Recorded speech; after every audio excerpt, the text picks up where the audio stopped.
Yes, sir. Yeah, Liberty, Missouri. Yep.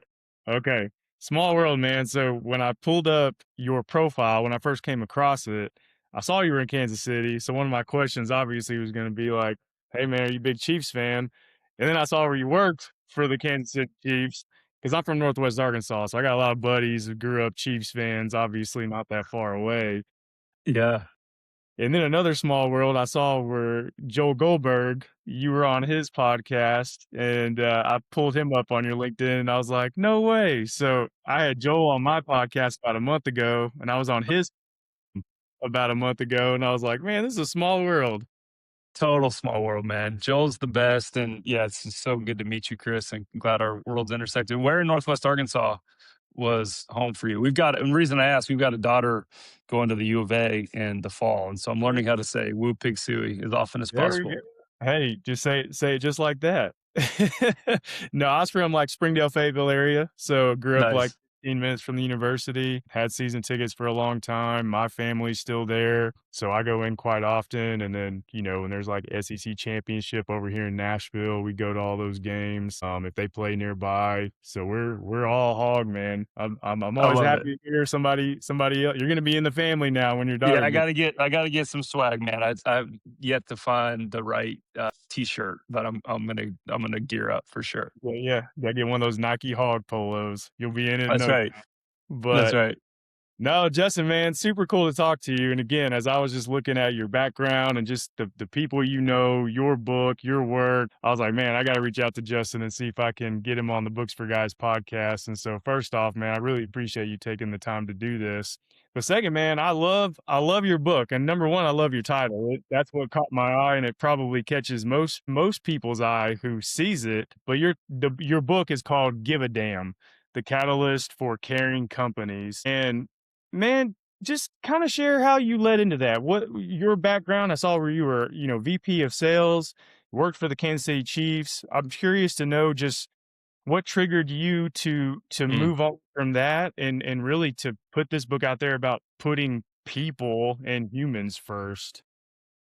Ooh, yeah, Chris, there's a long version of the story, right? And there's the most concise way I can tell it. I know we're unfortunately limited by time, a little bit constrained by time, but the long version, as short as possible, is there's my first job out of college was as a full-time cook in a fraternity. Okay.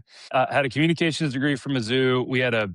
My wife was pregnant. We had our first daughter a year and 4 days after our wedding day. And my father-in-law was a dentist. It was just a really interesting, in hindsight, we loved that time of life because it was so simple. We had this like $400 apartment and one bedroom. Anyway, that's a different story. But at that point, I was like, I love this job because the owner of the company, his name is Leslie Jett. He's a phenomenal person. He taught me so much about hospitality and about care and about precision in work. Even though it was at a fraternity, he was a executive chef. He ran a catering business. Like it's just a funny way to intro as like I worked in a fraternity. But then I stumbled into this company called Learfield Sports.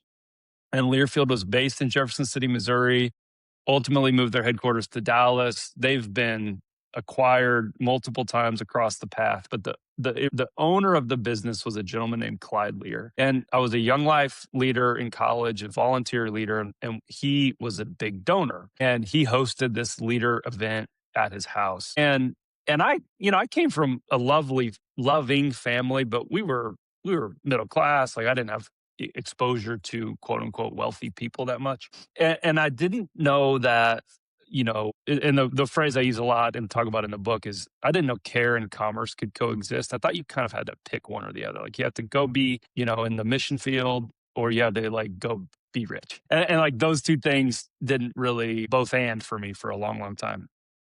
All that to say, I experienced Clyde. And I walked through his house and I was like, oh my gosh, this place is incredible. He backs up to this lake. He's super kind. He's big hearted. He's got pictures of like himself and Roy Williams together with a KU basketball or North Carolina basketball, I'm sorry, at the time. And then Bob Stoops, the football coach at OU, and like him and Clyde are hanging out. And I'm like, who is this dude? And so anyway, there is a super long story, but the encounter I had with Clyde, and then ultimately his business and his people and the culture, and I became obsessed. I was just drinking the Learfield Kool-Aid. So I interned there for 6 months and then ultimately got a full-time job. And it set me on this course where I didn't know it at the time. Of course I didn't. But it set me on this course where I was just watching and surveying and understanding and trying to pick up pieces of leadership or influence or behaviors that I felt like I received from a healthy stance. And then of course, like throughout that journey, there were periods of time when the boss was hurtful or shameful or made me feel a certain way. And then as I got to the point where and again it's a whole different version or a whole different squirrel, but when I got to the point at the end of my time, the second time with the Chiefs, which I'm so thankful for, I learned so much in those 8 years collectively, but I got to this point where I was like, "Man, it's time for a lot of reasons for us to try to build our own thing, for me to hang my own shingle, for me to kind of venture off of the dock and see if this little boat could float." And so Give a Damn was born. I mean, the actual writing process took, call it 8 months, but the book was this kind of 20 plus year corporate career where I was able to surface stories and anecdotes and certainly ways that I've flubbed and failed and then other ways where I've grown and encouraged and lived into that mindset. And so yeah, the crystallization of the framework or the thesis was, can care actually be a competitive advantage? And Clyde was the protagonist in the story the whole time. So my gosh, that was a long answer to your awesome question. No, man, I'm dissecting a lot of that because I think there's a couple things I'm thinking about. I think it's super cool how it seems like people who are high achievers or doing incredible things, they always talk about the journey of watching others, maybe reading Hmm. about others, Yes. picking up on traits that aligns with them as a person. They pick Yes. up on traits where they realize, hey, I don't want to be like that. That doesn't resonate with me. I don't think it's a good quality.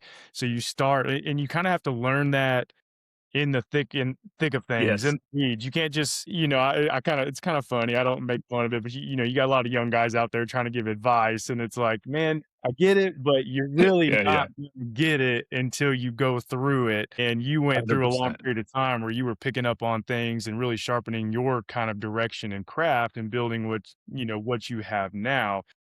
The other thing that I thought was interesting too, and I was thinking back, I grew up in church and all that too, and you kind of Mm.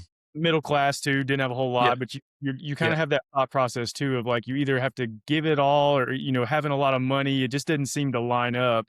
But it's one of Yeah. those things as you Yeah. grow older, you do get introduced to people who are like, "No, man, like, making a lot of money is a blessing, like, you can do a lot Yeah. more, when you Totally.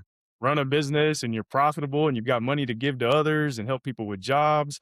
But it's Totally. interesting how you were talking about that transition too of kind of figuring that out of, man, you can build a big business and do it the right way and be caring and be giving, and, those are just a couple things I was thinking about as you were talking. Yeah, man. No, I think it's really helpful in thought and I'm in process still there, right? Like I'm still in process of the scarce small story in this kind of fearful, we call in guild business we call it frantic, in that frantic state when even if you have quote unquote a lot or if it looks good or whatever, if the energy and the soul is frantic, it's not this like grounded peaceful place, it's coming from a place of like, I got to prove it, I got to figure it out, I got to put it all on my shoulders, I'm terrified it's all going to run out, I'm terrified we won't make payroll, all this stuff that you go through versus and it's not so black and white, of course, but if you get to this place of like the flourishing part, the frantic to flourishing is kind of this paradigm we talk about from a brand standpoint, but it's true from a leader's perspective as well, where then it's like grounded and generative and generous, and it becomes a whole different set of energetic alignment, of posture, of purpose, all that stuff. And the other thing, real quick, when you're, and again, not picking on people who haven't gone through this, but I love, there's some guy, I don't even know him, some dude posted on LinkedIn the other day, like a picture of his dining room or his like kitchen breakfast area. And there's like cereal all over the floor, like the dog had thrown up, there's crap everywhere. And he's like, if you're 6:35 a.m. reality doesn't look like this. I'm not taking your morning advice. I'm just like, I was like, I love that guy because that's like, it's really messy. Like life is messy. Life is hard. Life in a lot of ways is not as it should be. And it's this wonderful, beautiful gift when we embrace the presence of it. Yeah. Well, you writing about this, I'm curious just your thoughts because I'm thinking again too. Like I've been at the company I'm at now, I can't say enough positive things about it. When Mm, we talk about caring, the leadership, man, they're so in tune, they're so supportive, they're so how can I help? Hey man, what's going on with your wife, your dog? love Like it. just in tune questions, and I always brag about that. But I've also been other places where leadership doesn't care a whole lot, and it's Yeah. what have you done today? What are you doing tomorrow? Like the conversation's very surface level, and you think it would be such an easy thing to grasp and understand just how beneficial having a caring environment is and just being supportive and just how much more you can accomplish and grow as a company when people are excited to be there. They care about you, you care about them. But why do you think it's so tough for some companies or some cultures to grasp and implement that? Such a great question, Chris. I don't fully know is the answer. What I'm exploring and experimenting with though is that there are beliefs that are based more in kind of black and white binary thinking that leaders are, if I can command and control and surveil these people, then I will get what I want, a big, healthy, beautiful business, right? But I have to like, I don't really trust them. I don't really care for them. I don't know if I trust and care for myself as the leader, right? So it's like put that bucket in, the really dramatic examples if people have watched Severance on Apple TV, Yeah, yeah. where it's like you literally check your humanity upstairs. It's like leave all your life stuff upstairs and then come down into this dungeon and like separate your soul from your performance and go sit in this weird cubicle with this green carpet and hate your existence, right? And so like that's a dramatic example, but corporations, I understand it's not the best strategy, but I understand why people do that because you feel in control, you feel powerful, you feel like you can find some level of certainty. And when even in a production environment, we have a client on the guild side who has fully embraced this human first mindset. And they've walked the road at scale. And they did this massive consulting work because they were finding a rift between their production level employees and their management team. And they couldn't keep their facilities full. They're constantly churning through people. And so when you tie it back to, wait, hold on, they did this big consulting project. And what came back from a multi-million dollar engagement, I wish it was with us, it wasn't, is this really simple but beautiful insight. The number one thing they found was the production level employees wanted their supervisor to know their first name, period. Mm, Don't call me bro. Don't call me hey. Don't call me you. Don't call me nothing. Call me Chris. And the work of the leadership team was like, ugh, I don't know that guy's first name. He's been here 14 years, grinding it out. And like I've just called him dude the whole time or yo or whatever you. And so this is really beautiful but vulnerable state where they both kind of had to say, hey, there can be a better way. And so I think there's this swell or this surge of companies that are going, yeah, I don't have to choose anymore. I don't have to choose. If I want people like Chris to work at our place and to thrive here and to grow and to invest his peak earning years with us, he's going to have options if I don't care for him. If I don't give a damn about what his home life looks like, if I don't check in with, hey, why's your energy off today? Not because I need you to perform and like meet a thing, but I'm genuinely curious about you.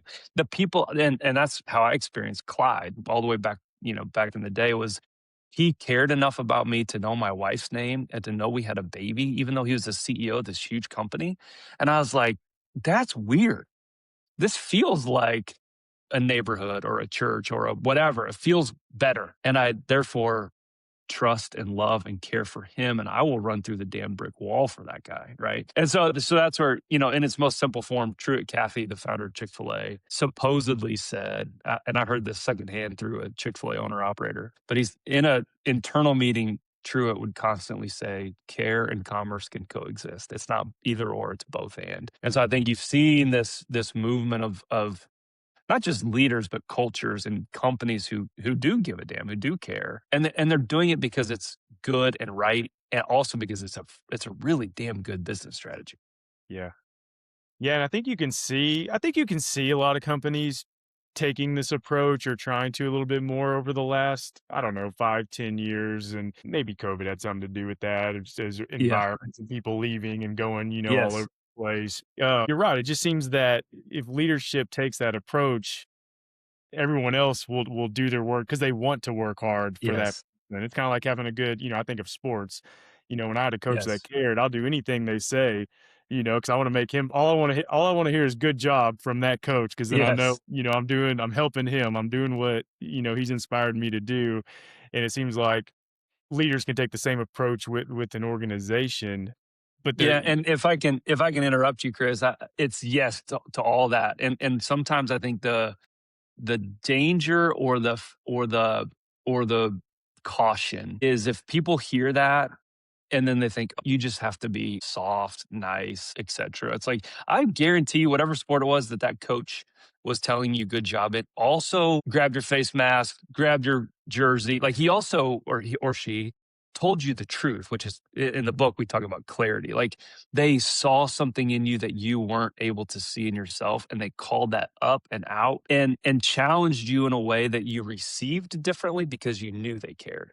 And so I think and I'm saying that I interrupted you because my tendency and work that I've had to be really crisp on and clear on. Kim Scott's book, Radical Candor, shook me in a way that she talked about it being ruinous empathy if you're not able to challenge directly. So if you just care and you don't challenge, it's really actually avoidant and soft on the leader's part to call it like kind when it's really nice. There's a big difference between kind and nice. yeah, Kind is direct, truthful, still from a loving, caring perspective, but it's not avoidant of the truth. And so, as you talk about coaches, I'm like, heck yeah. But the tendency will be, I think, for some people to hear like, oh, like what about Nick Saban? He wasn't always nice. It's like, no, no, no, but he did care, and like he called those young men up into a different elevation than they were able to get on their own. yeah. Well, I'm thinking of breaking it down even more to just groups of friends. Uh, Yes. when you've got that care and coaching to accountability, it's so much easier to take Yes. accountability and hear that feedback when you know they care about you. But same Yes. groups of friends, I'm thinking of 2 or 3 buddies where we've called each other out on things before, like, "Hey, bro, you're being stupid. Don't do that." Yes. And you 100%. might get pissed for a second, and then you're like, "Yeah, man, you're They right. You love know me me. better than anybody. Yeah. You're right. You can call me out. Yeah. Like, thanks for Yeah. doing that." That's right. That Because goes across. they want your good. They're not just trying to command and control you. They're trying to help you. They're trying to serve you. They're being others centered, which is really great. Yeah. Justin, I'm thinking of one, the hot topic right now, AI, artificial Boy. intelligence, and Yeah. organizations seem to just be sprinting, trying to keep up, trying to implement. Do you see a trend of people kind of struggling with maintaining that human approach while also like trying to sprint and make sure everything else is, being good on the technology and then business side? Is that something you're experiencing from what you guys are doing as well? For sure. And I'm evolving in my own exposure and beliefs here. A few months ago, I used to say, I mean, literally like 90 days ago, not 2 years. 90 days ago, I used to say, "Hey, I'm not anti AI. I'm just pro human connection," which is catchy, cute, whatever, and true. I think what's interesting is for me is I'm starting to experience conversations, and I'm thinking about my friend Gary, who's literally next door. He's been such a helpful teacher for me on how to view it as a human accelerant, as an opportunity to actually increase human connectivity. And again, same type of concept, like to not be frantic and afraid of it, to not live in denial of it, and like also not be so reliant on it that it helps you avoid the real work of the human leader. And so we're in lots of experiments, like how it plays out. But our clients at Guild are all asking us, this week happened this week. You've helped us define with clarity who we are. You've given us language to use to describe our business. You've given us clarity on our values that we can believe and behave on how this organization shows up internally and externally. How do we feed cloth? And so it's like there are these really practical ways. It's like you're going to do this anyway. So if you begin to shape it in a way that helps identify the humans that are connecting to this brand and who experience it, for us, that's where we're in experimentation on right now. And but again, I think the it's easy to just kind of like polarize it and be like, oh, it's going to fix all of our problems, or it's like everybody's getting fired. And it's like, man, it's not that simple. It's a complicated thing. And for us to ignore it is denial and foolish. And for us to think that we can just AI write all of our LinkedIn posts and email sequences for the rest of time and not work or not like focus on the core problems that we're facing in our business is like also foolish. So that's where I am. Yeah. Man, I love that. And actually, you kind of line up. I've had a couple different people on recently who have written books on this specific topic about how AI can actually, if we look at it the right way, can help us be more human and do more human things. And it's like, hey, Yes.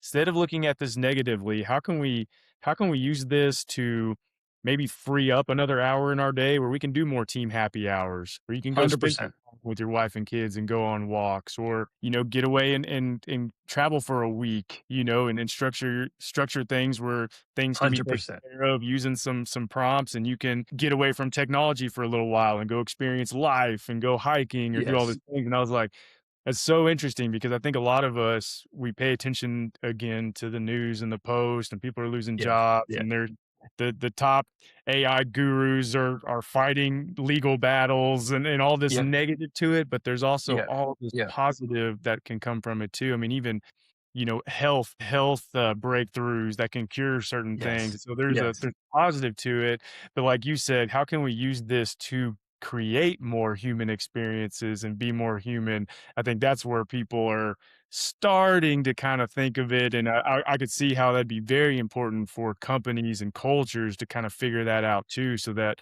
employees, again, you're putting people first. How can we use these tools to increase the productivity, but also the happiness of our employees? 100%. Yeah, man, 100%. And I think sometimes, at least for me, I can get lost in these big macro conversations of like, oh my God, like you're saying, like Elon and Sam are fighting again, and like the presidents, whatever, like all these big macro things. And my favorite band is this group called the Avett Brothers, and they have their lyrics are incredible. Talk about storytelling, but they have this one lyric that says, "Your life won't change by the man that's elected," which people can argue and debate and whatever, but it's like ultimately like my life is my responsibility. And for me to see and receive the gifts that are in front of me and make the best next decision that I can given the information I have, like we're all doing our damnedest to do our best. And so I just think it's easy to kind of detach from your current actual environment and talk about these theoretical like big things, which shouldn't ignore, shouldn't be like ostrich in the sand thing.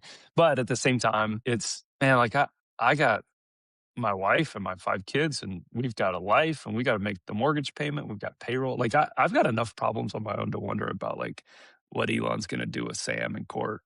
Yeah, So yeah. That what they're doing shouldn't take a majority of your energy. You got your own stuff to worry about, and you can do what you need to do. But Justin, just two more questions for you, man. This has been awesome. When people read your book, if they don't take but one thing away from it, what do you hope that mm. one message is that syncs with them? Ooh, I'm glad you asked. It's an easy no brainer, and it's so fun because it was a surprise. It literally like was this divine kind of creative. I'm digging in my bag. So at the very end, I've got this give a damn matchbox. The book wasn't done. I thought it was written and done. I sent it over to Jason, who did all the layout. He's our senior art director at Guild. He's the best designer in the country, in my opinion, and he's got a big heart. He's really awesome, dude. So I sent over the manuscript. I'm like, dude, it's ready. And then he texted or slacked me back or something. He's like, "Hey, I got it all laid out, but I'm struggling to figure out the cover image." He's like, "What do you want on the cover?" Besides, obviously, it say "Give a damn," right? And he's like, "What's the symbol?" And I was like, "I don't know, man. Like maybe maybe it's a flag. Like people can plant the flag, this and that." And I just was voice memoing him this kind of long diatribe. And what ended up coming out was this story about the monks. And I went to this silent retreat for 2 days last July. And I'm not Catholic, but I encountered something really profound and mysterious and frankly magical that weekend. And they would start each session. We had 48 hours, but there were four, they called them seminars, but essentially like mini sermons where one of the monks would teach these guys on retreat. But we were silent, so we couldn't speak. But I kept watching Father Paul. He would start every session with this like really simple symbol, like he would light a match. And he'd light the candle, then he'd blow the match out, and then he'd open his Bible, and he'd go. But it was very rigorous. It had lots of fidelity, right? There wasn't a guess. Like that's just how he operated. It was very specific and precise. And I was the match hung with me, and what was crazy. This is like literally crazy part of like the creative process. I think stuff just happens. Like you get these little gifts or these little downloads when you commit to doing the work, and Jason was like, "Oh my gosh, bro, you've tied flames into this whole thing." The opening, I'm blanking on the word. What I was the book is written to my wife, Brooke, and I'm totally blanking on what that's called. I want to say honor, but that's not right. The opening of the book is dedication. That's what I was looking for, is to Brooke. And it talked about her having enough give a damn gumption in her to help me face my internal flames. There's a whole story about that. And then I talk about this, these fire concepts and how fires gather people. They don't segregate them. And anyway, all that to say, Jason was like, "Dude, the whole concept is about this match. It's about this simple match strike." And I was like, and I like, I mean, yeah, have you ever seen that cat gif where he's like typing on the computer real fast? I did that. I was just like, there it is. And so I wrote the appendix. I'm getting to your awesome question. I wrote the appendix. It just freaking spilled out of me. And it was all about Brooke and Jason and Father Paul. And that as leaders and as humans, we're proverbially walking around with this matchbook everywhere we go. And we're taking these strikes and we light this match in a meeting and we cause harm, or we don't care. We don't give a damn. We don't show curiosity. And we harm people or ourselves with this flame, and or the other place is true as well, is that we can give that match away. We can, like a Christmas Eve candlelight service, we can light the match of our neighbor, our colleague, our client, our friend, our spouse, our partner, our kid, ourselves. And that flame becomes generative. It becomes light. It becomes warmth. And so I was like, holy crap, that's it. Like that's the whole symbol. The whole symbol is one single match. And it came out at the end of what I thought the project was done. And it just surprised me in the most mysterious way. Dang. I love that, man. I was gonna ask about the match, that perfect question and the perfect breakdown of that. That's incredible, man. It's crazy how things just happen sometimes. 100%.